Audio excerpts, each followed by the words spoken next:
এই মিল বদ্ধ হয়। মাকড়সার জাল আর ধুলায় আচ্ছাদিত রাজশাহী চিনিকল। মোট সঞ্চিত লোকসানের পরিমাণ 1064 কোটি টাকারও বেশি। বছরের মাত্র 1.5 মাস সচল থাকার পর অচল পড়ে থাকা সম্ভাবনাময় এ শিল্প কেন আলোর মুখ দেখছে না, কারণ খুঁজেছে সময় সংবাদ। শুনশান এক নীরবতা চিনিকলের ভেতরে, যেন পরিত্যক্ত এক জগৎ। গত মৌসুমে মিল চলেছে ৪৫ দিন। প্রতি কেজি চিনি উৎপাদনে খরচ হয়েছে প্রায় ৩৫০ টাকা, আর বিক্রি হয়েছে ১২৫ টাকা দরে। আর্থিক ক্ষতি প্রায় ৭০ কোটি টাকা।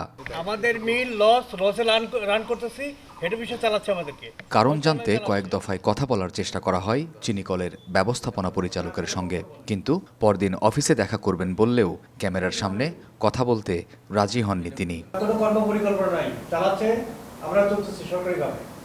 ইন্টারভিউ দিবেন? ইন্টারভিউ দিব না। কথা হয় শ্রমিক কর্মচারী ইউনিয়ন সভাপতির সঙ্গেও।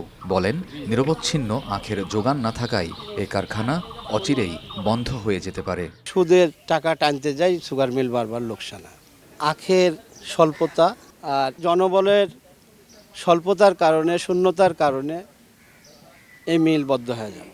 আমি একটা জিনিস বেশি যে আমি টাকা সাথে সাথে পাবো, তা পাওয়া যায় না। এর জন্য মানুষ বিতৃষ্ণা হয়ে আখ করতো না। এক বছর ৩-৪টি ফসল আরামে উঠে যাচ্ছে।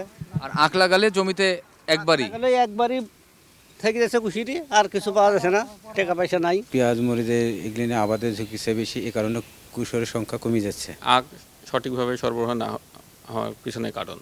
আখ চাষে কৃষকের অনাগ্রহ আর প্রশাসনিক জটিলতা কাটিয়ে রাষ্ট্রায়ত্ত এ প্রতিষ্ঠানে যেন বছরব্যাপী কর্মচাঞ্চল্য থাকে, সে বিষয়ে পদক্ষেপ নেওয়া উচিত বলছেন বিশেষজ্ঞ। এত বড় একটা কল বা একটা শিল্প চালাতে গেলে যে ধরনের ম্যানেজমেন্ট, প্ল্যানিং এবং গুড গভর্নেন্স থাকা উচিত, সেই বিষয়গুলো যথেষ্ট ঘাটতি আছে।